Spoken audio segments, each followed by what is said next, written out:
दिगंबर दिगंबर हो तो ऐसा हो, वरदाता हो तो ऐसा हो। दुनिया में कोई देव ने दिगंबर न कर शको तमे। दिगंबर मारो महादेव है। कपड़ा नहीं पहरो तो एवं नहीं। शिव जीवी कोई पासे दुनिया में कोई देव पासे मर्यादा नहीं। एवा शिवजी मर्यादावाळा है। दिगंबर शब्दों अर्थ महादेव माटे कर्यो छे कि दिव्य एटला माटे छे कि भगवान शिवजी दंभ रहित छे, देखाव रहे छे। तेथी देवेश देवोनो देव छे, दिव्य छे। आदि जगद्गुरु शंकराचार्य महाराजे शब्द प्रसाद आप्यो छे। दिव्याय देवाय दिगंबराय। हे महादेव प्रणाम करूं छुं। तस्मै यकाराय नमः शिवाय। तस्मै यकाराय नमः शिवाय। जो देव ने महादेव ना स्तोत्र में महापुरुषों थोड़ो फर्क देखाड्यो। कोई पण देव ना स्तोत्र बोलो, अर्थ समझे तो ज फल मळे। एनो अर्थ समझ में ना आवे तो फल न मळे। ते अर्थ तेनो समझવો પડે કે શું કહેવા માંગે છે। પણ મહાદેવના સ્તોત્ર માટે એવું ન કહ્યું। મહાદેવના સ્તોત્ર માટે મહાદેવના સ્તોત્રનો અર્થ સમજાય કે ન સમજાય પુણ્ય આપનાર છે। બોલવાથી તો પુણ્ય મળે, પણ સાંભળવા માત્રથી પુણ્ય મળે। એ બધું સાંભળે એને મળે ને એના પરિવારને પુણ્ય મળે। આવા ભગવાન મહાદેવજી વિસ્તાર કરનારા છે અને વિશાળ છે। તેથી ક્યારેય અવસર લઈને આવા સ્તોત્રનો પાઠ કરવો જોઈએ। અને 7 દિવસનું શેડ્યુલ બનાવો। 3 સ્તોત્ર તો ઘણા બધા સ્તોત્રોનો પાઠ તમે કરી શકો છો કે સોમવારે ચાર બાલે 3 સ્તોત્રનો પાઠ આપણે કરો। લિંગાષ્ટક, શિવાષ્ટક, બિલ્વાષ્ટક બોલી લો। બીજે દિવસે રુદ્રાષ્ટક બોલવું વળી। ગુરુ વશિષ્ઠ મહારાજ રચિત દારિદ્ર દુઃખ દહના સ્તોત્ર બોલવું, અત્યારે નથી બોલવું। આ બધા અલગ અલગ સ્તોત્ર, રોજ અલગ અલગ સ્તોત્ર બોલો તો ઘણા બધા સ્તોત્રને તમે આવરી શકો છો। 7 દિવસના 7 સ્તોત્ર હોય। આપણે રોજ 2 બોલીએ તો 14 થઈ જાય, 3 બોલીએ 7 21 થઈ જાય। કેટલા બધા સ્તોત્રનો આપણે પાઠ કરી શકીએ છીએ। જે કોઈ પંચાક્ષર સ્તોત્રનો પાઠ કરે છે મહાદેવના સન્મુખ બેસીને તે મહાદેવના લોકને પ્રાપ્ત થાય। શિવલોક એટલે તેના હૃદયમાં કલ્યાણનો ભાવ થાય। મેરા પછી કોઈ લોકમાં લઈ જઈએ એની વાત નથી। મેરા પછી શું થાય ભગવાન જાણે। મહાદેવની ભક્તિ કરવાથી હૃદયમાં સૌ પ્રત્યે કલ્યાણનો ભાવ થાય। અને હૃદયમાં કલ્યાણનો ભાવ થાય એ જ મહાદેવની ઉપાસના છે, એ શિવની ઉપાસના છે। શિવ શબ્દનો અર્થ કલ્યાણ થાય છે। જ્યાં સુધી હૃદયમાં બીજા પ્રત્યે કોઈ કલ્યાણનો ભાવ પ્રગટ ન થાય ત્યાં સુધી આપણી ભક્તિ મહાદેવની અધૂરી સમજવી। તેથી આદિ જગદગુરુ શંકરાચાર્ય મહારાજ કહે છે પંચાક્ષરમિદં પુણ્યમ યહ પઠેત શિવ સન્નિધો શિવલોકં વાપ્નોતિ શિવેન સમુદતે શિવેન સમુદતે। તે મનુષ્ય મહાદેવના લોકનો અધિકારી બને અને જીવન જીવવાનો આનંદ માણવો હોય તો બીજાના કલ્યાણનો ભાવ રાખો। આપણા ઋષિમુનિઓએ ભગવાનને એમ કહ્યું સર્વે ભવંતુ। ભારતની પૂરા ભુવનમાં સૌને ભગવાન સુખ મળે, સૌને આરોગ્ય મળે। તો ભગવાને શું કહ્યું?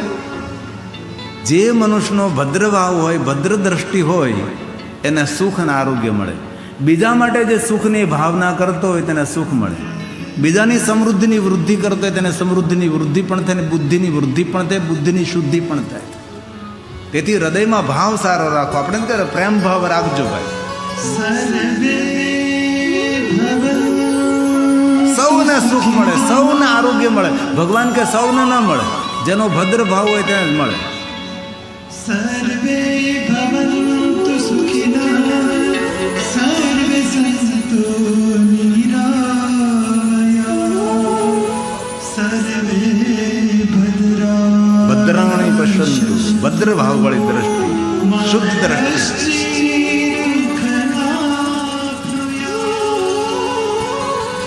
ભગવાન મહાદેવજી દક્ષ મહારાજને દંડ આપ્યો। વીરભદ્રે મસ્તકનું છેદન કર્યું। પશુ મસ્તક વડે દક્ષ મહારાજને જીવિત કર્યા। મહાદેવજીએ ભૃગુ ઋષિની ઉપસ્થિતિ હતી. દક્ષ મહારાજે ક્ષમા માગી કે મેં તમારો અપરાધ કર્યો, ભગવાન મને ક્ષમા કરજો. ત્યારે ભગવાન મહાદેવે દક્ષ મહારાજને એમ કહ્યું કે દક્ષ મહારાજ, કોઈ સાથે એવો વ્યવહાર ન કરો કે આપણા વ્યવહારથી તેને દુઃખ થાય. જેવો વ્યવહાર આપણે બીજા સાથે કરીએ છીએ એવો વ્યવહાર આપણા માટે ફલિત થાય છે. મહાદેવે એમ કહ્યું દક્ષ મહારાજને, દક્ષ મહારાજ, આ દુનિયાની શરૂઆત આકાશમાંથી, પાતાળમાંથી, અંદિશામાંથી આ દુનિયાનો પ્રારંભ નથી થતો. આ દુનિયાની શરૂઆત નથી થતી, પણ જ્યાં તમે બેઠા છો, જ્યાં તમે ઊભા છો, ત્યાંથી આપણી દુનિયાનો પ્રારંભ થાય છે. શાંત સરોવરમાં પથ્થર ફેંકીએ, જ્યાંથી પથ્થર પડે ત્યાંથી તરંગોની ઉત્પત્તિ થાય. એ તરંગો પૂરા સરોવરમાં ફેલાય. તેથી જે આપણે બોલીએ છીએ આપણાથી શરૂઆત થશે, જે આપણે વિચારીએ એ આપણાથી શરૂ થશે. તેથી સારું બોલવું, સારું વિચારવું, સારું વર્તન કરવું. હંમેશા આપણે સારું વર્તન બીજા સાથે કરશું તો આપણા માટે એવું જ ફલિત થશે. પહાડમાં આપણે જોરથી બોલીએ તો જે આપણે બોલીએ અનેક વાર આપણને સંભળાય, એકવાર ને અનેક વાર બોલાય. એ જ રીતે જીવન વ્યવહારમાં છે. જે આપણે વિચારશું, જે આપણે બોલશું, એ જ બધું આપણને 10 ગણું થઈને પાછું ફરવાનું છે. તેથી આ વાત મહાદેવે દક્ષ મહારાજને કરી હતી, કારણ કે દક્ષ મહારાજે મહાદેવનો અપરાધ કર્યો હતો. તેથી મહાદેવે તેને બોધ આપ્યો હતો. દક્ષ મહારાજ અને શંકર ભગવાનનો સુંદર સંવાદ છે. તો તે કથા સાંભળતા આપણે સૌએ નિર્ણય લેવાનો છે કે આજથી વાણી, વર્તન, વ્યવહાર અને વિચાર હંમેશા સારા કરવા, અને સારા માણસોના સંગમાં રહેવું, સત્સંગમાં રહેવું, સારા પુસ્તકોનું વાંચન કરવું. વિચારોના યુદ્ધને જીતવા માટે કોઈ શસ્ત્ર નથી, એ શાસ્ત્ર છે. તો જ વિચારોના યુદ્ધને આપણે જીતી શકીએ છીએ. તેથી સારા પુસ્તકોનું હંમેશા વાંચન કરવું, સારા પુસ્તકોના સંગમાં રહેવું. કોઈને ભેટ આપી તો પ્લાસ્ટિકની વસ્તુ ન આપી, કાગળની વસ્તુ નહીં આપી, કોઈ સરસ મજાનું પુસ્તક આપીએ, જેથી કરીને તેના જીવનમાં કોઈ સારા વિચારો ઉદ્ભવે. આવું કરવું જોઈએ તો માણસનું ને આપણું સૌનું મંગલ અને કલ્યાણ થાય. સતી ભગવાન મહાદેવનું આરાધન કરે છે. એ મહાદેવ કઠિન તપ હવે પ્રારંભ કરે છે. સતી ચારે બાજુ અગ્નિને પ્રગટ કરે છે અને વચ્ચે સતી બેસે છે. ઉપરથી સૂર્યનારાયણ અગ્નિ વર્ષા કરે છે અને સતી તપ કરે છે. અમારા મહાપુરુષો આવી રીતે સાધુઓ તપ કરે. ધૂણી તાપે. ધૂણી તાપવાનો સમય કયો? ચૈત્ર માસનો. કહે કડકડતી ઠંડીમાં ધૂણી ન તપાય, એમાં તો સારું લાગે, મજા આવે આપણને. જયેશભાઈ જવું છે? ભલે જાવજો. અમારા કલવાડા જયેશભાઈ અમારા મહાદેવના પરમ ભક્ત છે, જેમને આ વર્ષે બહુ જ ભવ્ય શિવકથાનું આયોજન કર્યું હતું. બ્રિજેશભાઈ, સૌને તાલીઓ વડે ખૂબ ખૂબ આશીર્વાદ આપીએ આપણે. ખૂબ ખૂબ ધન્યવાદ. મળીએ પાછું. ચૈત્ર માસ હોય ધૂણી તાપવા માટે. ચૈત્ર માસમાં સૂર્ય ખૂબ તપતો હોય ત્યારે ધૂણી તાપવાનો સમય હોય. અને એ સમય કયો? 12 વાગ્યાથી 3 વાગ્યા સુધીનો. હવે 12 વાગ્યાથી 3 વાગ્યા સુધીમાં કોઈ માણસ ખુલ્લા આકાશમાં રહી પણ ન શકે. આ સમયમાં ધૂણી તાપતા હોય છે. આવા અનેક મહાપુરુષો હોય તે પોતાના શરીરને તપાવતા હોય છે. સતીએ પણ ભગવાન મહાદેવને મેળવવા માટે આવું તપ કર્યું છે. વાતો કરવાથી મહાદેવ ન મળે. મહાદેવ જેવું કઠિન આરાધન કરવું પડે છે, કષ્ટ સહન કરવું પડે, તપ કરવું પડે, ત્યારે મહાદેવ મળે છે. ગરમીના દિવસો પૂરા થાય છે અને પછી વરસાદના દિવસોની શરૂઆત થાય. ખુલ્લા આકાશમાં સતી મહાદેવનું આરાધન કરે છે. અને પછી ઠંડીના દિવસો શરૂ થાય છે. ઠંડા જળમાં ઉભા રહીને સતી તપ કરે છે. તેથી મહાદેવના ભક્તો માક્ષર માસમાં ઠંડા જળથી સ્નાન કરે, ઠંડા જળથી મહાદેવને અભિષેક કરે. અને મહાદેવનું આરાધન કરવાનો કોઈ મહિનો હોય તો માક્ષર માસ છે. જેટલો પવિત્ર શ્રાવણ માસનો મહિમા છે એટલો જ માક્ષર માસનો મહિમા છે. માક્ષર માસ શુક્લ પક્ષ છઠની તિથિ ભગવાન કાર્તિકેયનો પ્રાગટ્યનો દિવસ છે. માક્ષર માસ આદ્રા નક્ષત્ર ભગવાન મહાદેવ જ્યોતિ સ્વરૂપે પ્રગટ થયા, તેને જ્યોતિ પર્વ કહેવાય છે. તે દિવસે શિવાલયમાં ઘરમાં દીપમાલા પ્રજ્વલિત કરાય છે અને જ્યોતિ પર્વ તરીકે ઉજવવામાં આવે છે. 100 મહાશિવરાત્રિનું પુણ્ય આપનાર આદ્રા નક્ષત્ર માક્ષર માસ છે. જે માણસ 100 મહાશિવરાત્રિમાં મહાદેવનું પૂજન કરે એ જે પુણ્ય મળે એ પુણ્ય આદ્રા નક્ષત્ર માક્ષર માસને દિવસે ભગવાન શિવનું પૂજન અર્ચન દર્શન કરવાથી ભગવાન મહાદેવને કાર્તિક સ્વામી જેટલો એ મનુષ્ય પ્રિય લાગે અને વહાલો લાગે છે. આવો મહિમા માક્ષર માસનો છે. અને ક્યારે પંચાક્ષર મંત્રનું 5 લાખનું અનુષ્ઠાન કરવું હોય તો માક્ષર માસ એના માટે શ્રેષ્ઠ છે. ક્યારેય જીવનમાં અવસર મળે તો પંચાક્ષર મંત્ર 5 લાખ મંત્રનું અનુષ્ઠાન કરવું. જપે પંચાક્ષરમાં સર્વસિદ્ધિ લભે નર.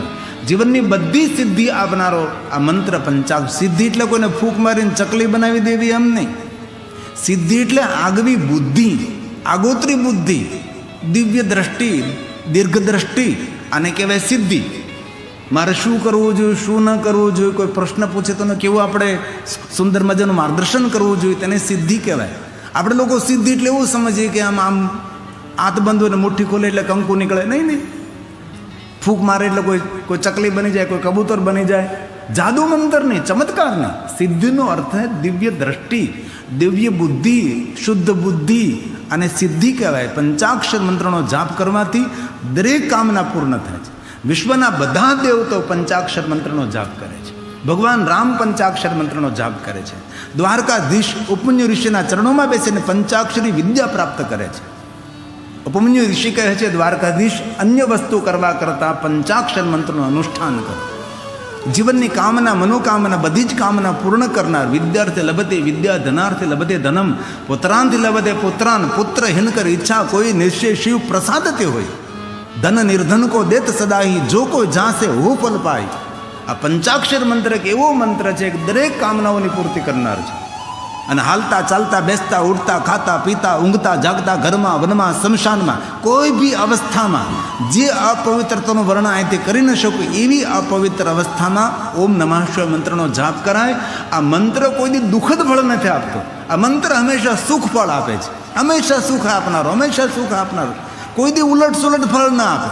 આ મંત્ર હંમેશા માણસને સુખ શાંતિ આપનારો મંત્ર છે. તેથી હાલતા ચાલતા, બેસતા, ઉઠતા જપે પંચાક્ષરમ. નિરંતર પંચાક્ષર મંત્રનો જાપ કરો. ઓમ નમઃ શિવાય, ઓમ નમઃ શિવાય. જરૂર શિવ પ્રણમ ગ્રંથમાં કહ્યું કે સદગુરુના મુખેથી લીધા પછી ઓમ નમઃ શિવાય મંત્રનો જાપ કરવો. આપ નમઃ શિવાય બોલો, ઓમ નમઃ શિવાય બોલો, ફલશ્રુતિ સમાન છે. શાસ્ત્રોમાં જરૂર કહ્યું છે કે બ્રાહ્મણો જ ઓમ નમઃ શિવાય મંત્રનો જાપ કરી શકે છે. બાકીના સવે ઓમ શિવાય નમઃ બોલવું, બહેનોએ શ્રી શિવાય નમઃ બોલવું, આ બધું જ વર્ણન છે. પણ અંતે ભગવાન વ્યાસે એમ કહ્યું, કોઈ બ્રાહ્મણ નથી, કોઈ ક્ષત્રિય નથી, કોઈ વૈશ્ય નથી, કોઈ શુદ્ર નથી, કોઈ જાતિ નથી, કોઈ જ્ઞાતિ નથી, કોઈ પુરુષ નથી, કોઈ સ્ત્રી નથી. આ જીવની કોઈ જાતિ નથી. અધિકારો છે સર્વેશા. સૌને સંપૂર્ણપણે ભગવાને સંપૂર્ણ અધિકાર આપ્યો છે. પહેલાં તો એમ કહ્યું શિવપુરાણ ગ્રંથમાં કે કોઈ પણ મંત્ર જાપ કરો તો પદ્માસન લગાવો. હવે પદ્માસન કોણ લગાવી શકે? પલોઠી નથી વાળી શકતા તો અર્ધ પદ્માસન લગાવો. પછી કહ્યું પલોઠી વાળીને બેસો. અંતે શું કહ્યું? સુખાસન બેસો. તમારા શરીરને જેમ સુખ થાય એવી રીતે બેસીને પણ ભગવાનનો મંત્ર જાપ કરો એવું કહ્યું છે. તેથી નિયમો ઘણા બધા, આપણે બધા જ નિયમોનું ફોલો કરવાનું નથી કહ્યું. તમારાથી જેટલું થાય તેટલું કરો. આપણે સતી આજ ભગવાન મહાદેવનું આરાધન કરે છે, કઠિન તપ કરે છે. તેથી માક્ષર માસમાં મહાદેવના ભક્તોએ કોઈ તીર્થમાં જઈ પંચાક્ષર મંત્ર 5 લાખનું અનુષ્ઠાન ક્યારેક જીવનમાં કરવું. ખૂબ સારું લાગશે તમને, તમને જ દેખાશે તેનું પરિણામ. 5 લાખ. આમ હાલતા ચાલતા, બેસતા, ઉઠતા નહીં ભાઈ. એકદમ નિયમ અનુસાર પ્રાતકાલ બ્રહ્મુહૂર્તમાં ઉઠી જવાનું, સ્નાન કરી લેવાનું, ઊનનું આસન લેવાનું, દર્ભનું આસન લેવાનું, અને સુંદર સદગુરુ મહારાજે જે પ્રમાણે માર્ગદર્શન આપ્યું એ પ્રમાણે હાથમાં રુદ્રાક્ષની માળા લઈ, હૃદય બરોબર માળા રાખી એકદમ ધ્યાનસ્થ બની અને ઊંડા શ્વાસ લેતા લેતા દ્રષ્ટિ આમ તેમની દ્રષ્ટિને સ્થિર કરી અને ઓઠથી કાન સુધી અવાજ સંભળાય એટલા અવાજથી પંચાક્ષર મંત્રનો જાપ કરવાથી વિચાર શાંત થઈ જાય. સતી મહાદેવને યાદ કરે છે. દર્શન કરકે મેં તો પાવન હો જાઉં. ઘણા સમયથી અમે કીર્તનની રચના કરી છે. અમે લોકો આ બધું મેં કથામાં ગાઈએ ને, જાજે ભાગે કીર્તનો બધા અમે પોતે રચના કરી અને તેને કમ્પોઝ કરી અને પછી બનાવી. સુંદર છે, મજા આવશે તમને.